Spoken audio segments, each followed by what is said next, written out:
everyone, it's Melissa. Welcome back to another video in the Planner 101 series.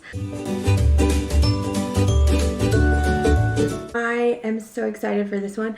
This is all about the different planner sizes, which I had to write down, so if I'm looking down, that's why, and some of the most popular planners.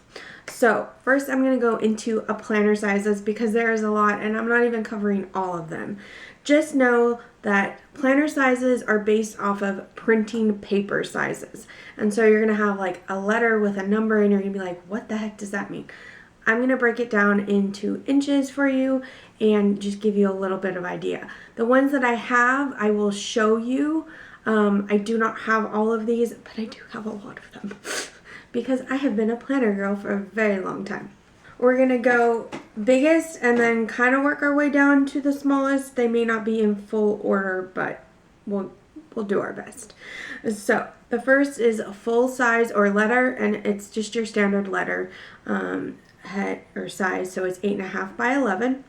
Then you have your Happy Planner Classic, and that is 7 inches by 9.25 inches.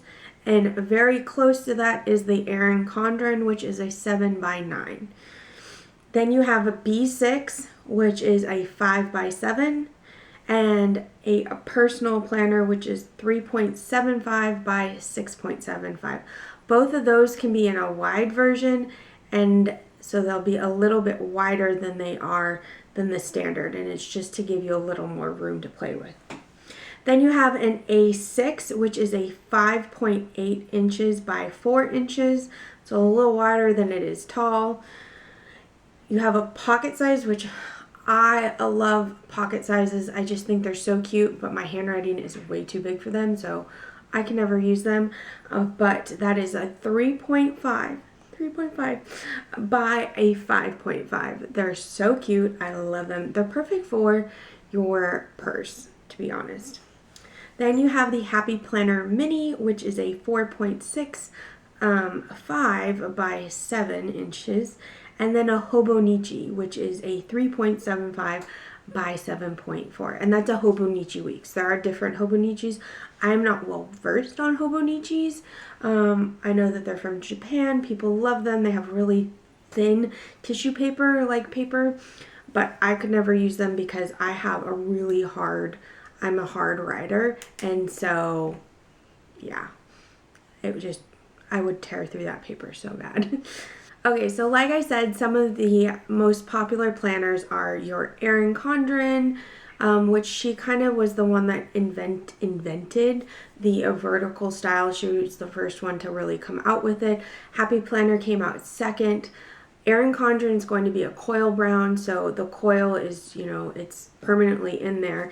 Happy Planners are discs, so you're able to remove them.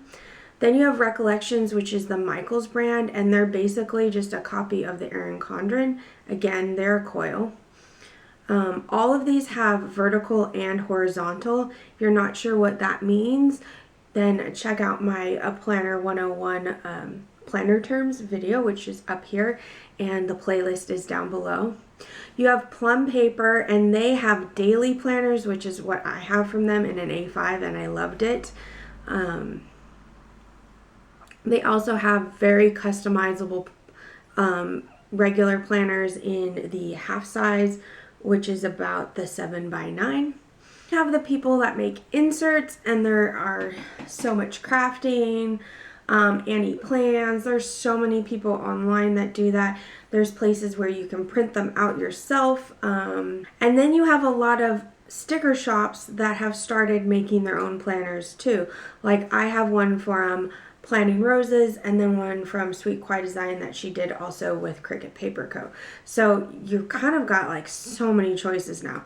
And then you can always just get an off the brand one from Target or something. It doesn't have to be fancy.